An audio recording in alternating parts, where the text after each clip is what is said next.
What's up, Tesla family? It's Ray J back with another video. And in this one, I want to talk about Tesla stock very briefly, then break down some very important tweets from the man, the myth, the legend, Elon Musk, and talk about what his views are on Tesla and different things. But just note that I am not a financial planner, so take nothing I say as financial advice.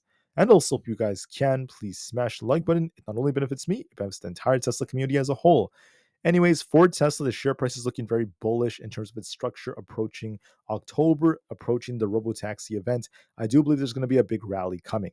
Now, for the short term, okay, the market is entering a very, very tough resistance area. So, for instance, SPY is approaching 565. Once we reach that zone, there could be a little rejection coming, a bit of a slowdown just temporarily. Okay, just a temporary little dip could be coming. Same thing with the QQQ for a couple of weeks. There could be a dip coming, especially as we have a new structure developing here. And that could have an effect on Tesla, could slow things down just a bit. So, for the short term, Tesla's going to be approaching some resistance. I think Tesla's going to get very, very tight, maybe even consolidate for a bit in this range, right, for the next 1 to 2 weeks. But then once we get a little bit into September, I think Tesla's going to be set up for a very nice rally. I want to warn you guys about that now. It's better for me to talk about it now than later. And I really believe that Tesla will be running into these imbalances. We're easily going up to the 250s, the 260s, and beyond for the nice inverse head and shoulders to play out. So my suspicion is this. I'm not going to go into the full details. I just think that there's going to be some consolidation coming. Tesla will try to push a little higher on Monday, and then we'll consolidate for a bit. And then if there is a consolidation phase that comes out for the first week of September, that's fine. And that's just opening us up for a very, very big opportunity for Tesla to start to rally as we approach the second half of September going into October. I think that there's going to be a very, very big rally. A lot of buyers will come in, and people are going to be very excited about the Robotaxi event. So I predict that's what's going to end up happening. I think the chart's looking bullish with this inverse head and shoulders, and there's going to be a lot of upside coming. So that's my view of Tesla. Short term could see some consolidation, but the medium term approaching October is going to be more bullish, most likely. We also have Nvidia's earnings this week for Wednesday. It's going to be another big factor for the markets. Just wanted to remind you guys about that. But anyways, that's enough about the charts. Let's focus on Elon Musk because I've been talking a lot about charts like all week, guys. I kind of want to break from them just for the time being. So for now, let's focus on Elon Musk. So he's been tweeting a lot. Every day he has dozens and dozens of retweets, of posts, and the list goes on. And then on top of that, he also has a tendency of talking a lot about politics. And I'm trying to stay away from politics. I really don't like to, think way too much about every specific detail because it really is just a mess all the time. But of course, it's always important to be very, very prepared for and be very, very knowledgeable about certain things. I just don't want to focus too much about that on this specific channel. So I don't always want to be talking about politics and things like that. I'm trying to stay away from that. That's why if you look at the last week, so I have like a week's worth of tweets from Elon Musk about Tesla. We only have about 7 to 8 tweets that came out from Elon Musk involving Tesla for the past week. So I just wanted to talk about what Musk has been saying because I think that as the CEO, it's very important for us to know his vision and what he's saying involving the company. And then plus these tweets are public, so it's very important to pay attention to them. So in this case, Musk was talking about how there's no logo on this Cybertruck, and yet it's very, very easy to distinguish which truck it is, and it's very, very noticeable. Now, yes, you could easily identify different brands, different car companies all over the world, from BMW to Audi to Mercedes, just by looking at the shape of their vehicles. But what makes the Cybertruck very unique is the fact that it has a very unique shape that's very simple. It's very distinguishable. And then what's very cool about it is the fact that it's a one of a kind kind of truck. There aren't too many EV trucks out there. I think that Tesla's just a part of a new range of trucks, a new range of audiences that are about to expand into the EV markets. So for the EV markets, this is just opening the doors wider for these trucks. We have companies like Rivian building these trucks. We have more companies coming out. And I think it's just going to expand as years go on. Right. In America, people love big cars. They love SUVs. They love trucks. And this is just the very beginning for Tesla. And I think there's going to be a lot more models coming out similar to this. I think the Cybertruck is going to be very, very huge in that regard. So I think it's very cool. It's very, very noticeable and has a lot of potential growth coming that it's going to drive in for Tesla. There's also been some talk about this robot right here that was built by Boston Dynamics. It's basically doing push-ups in this video.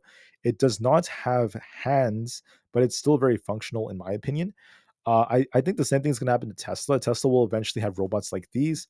Now, they may not have hands immediately. The hands may take long to develop. Musk even said that great hands are the hardest part. I agree with that.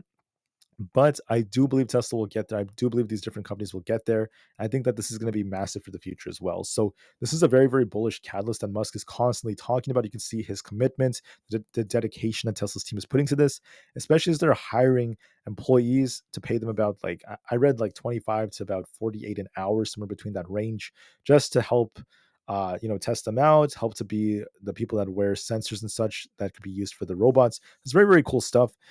So Tesla is putting a lot of work and effort into this, and I think that this is going to be very huge for them. I believe it's a reality. The things that Musk is telling us about how this will bring Tesla's market cap into the trillions, and this is a massive market for them as well. On top of this, there's been some talk about this right over here about how there's a gigantic water cooling infrastructure being built. It's called Cortex, and it's very, very cool. Musk is saying that Tesla's big brain for AI training is basically here. The importance of this is the fact that Tesla's using these massive supercomputers for learning, and not just for that, but also for a bunch of different functions, from learning to growth, and then identifying issues, a bunch of different things. But I just want to say that they're going to need a very, very nice looking cooling system. And this is what Tesla's been working on as well. So this is going to be very useful for their giant computers. Very, very cool stuff. I think that this is just the very beginning for their AI developments and for their brains to continue to work for their cars. Tesla also got a very, very important amount of recognition for the Model Y. It was voted the number one best selling car overall in the world, number one most American made car, the number one selling car by revenue in the world with 50 billion in just 2023, and one of the safest engineered cars ever. It got the top safety picks by many different institutions, including the Euro NCAP. And then on top of this, the cost per mile is only 70 cents, which is on par with the Honda CRV and Toyota RAV4. So very, very cool stuff in my opinion. It's cool to see this getting recognition. Musk said this is not bad. I agree. The Model Y is a monster. It's very popular in the US. And I think that this is just the beginning of what Tesla could really innovate, because you have to use this as an example. There are people out there who criticize cars like the Cybertruck and they say that it's not going to be profitable, this and this. People said the same thing about the Model Y, and Tesla found a way to make it work, right? They're making ways to finding ways to become profitable with these EVs, especially once interest rates go down, their margins will improve. And they're doing a great job. And I think that this is just the beginning for them. And it just shows what Tesla will do with its different models. On top of this, there's another video coming out of the Cybertruck Towing in Airstream Pan America. So very cool stuff with its towing capabilities. Uh, Musk said this is a big one, of course. Yeah, this is very awesome. It just shows the power of the Cybertruck. They're very, very powerful. They have insane towing capabilities. And on top of that, you have to remember the fact that it's very, very useful in a lot of different scenarios. So cool stuff. You see a lot of them all over the place, especially in the West Coast. Moving forward, there's been some talk right over here about how this person known as Mike was saying that Tesla is definitely going to solve FSD. And I would never have believed this if it wasn't for activating FSD daily in their cars. So that's very important, because this will be a massive winner for Tesla. This is what Kathy Wood is always talking about. I personally think that Tesla will solve FSD. It may take a long time to get there fully, but it's going to be a very, very big catalyst for them moving forward. So with all the hype involving with the Robotaxi, I think a lot of money can be made with that. And I think that's going to be huge for Tesla. So I can't wait to see what happens with that. There's also been some more news right over here about how the next version of FSD has more parameters. And on top of that, you guys can see how the new update actually has this chart right here about how the miles to disengagement multiplier is once again going up. So you're able to drive the car for longer without having to interfere as much, is what this is essentially telling us. And it's also a lot more safe. So Musk, I think, was talking about this as well. I saw him reply somewhere. I'm not saying it here, but he did reply to this somewhere. And Musk was saying that he believes that this is going to be a big catalyst for them moving forward. I most definitely agree with that. And a lot of the claims he's making about it is becoming a reality. The last thing I saw on his Twitter page from the past week involving Tesla is this right here. I'm starting to see a lot of people customizing their Cybertrucks with different themes, different ideas. There's even a lot of talk about how these could be futuristic police cars, and the list goes on. They're very durable, they're bulletproof, and they can do all sorts of different things. Even the glass could be customized to be bulletproof as well, so it's very cool.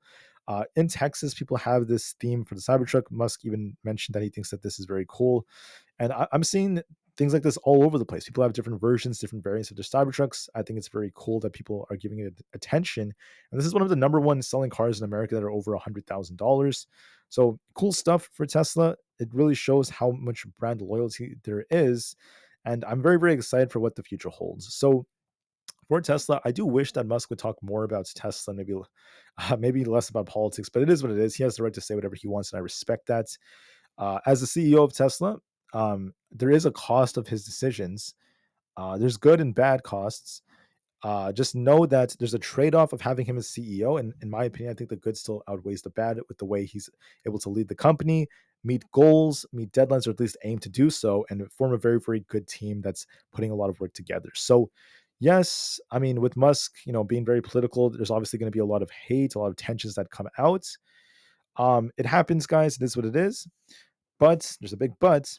The good news about Tesla and Elon Musk is the fact that as time goes on, Musk is going to continue to help Tesla grow a lot. And I think that he is definitely worth it for the work that he does and how much he contributes to the team. So I just want to say I appreciate the entire Tesla team, every single person, from the people that change light bulbs to the engineers to the other people out there, the programmers, and the list goes on. Everyone who works for Tesla and is a part of the team, I appreciate you guys.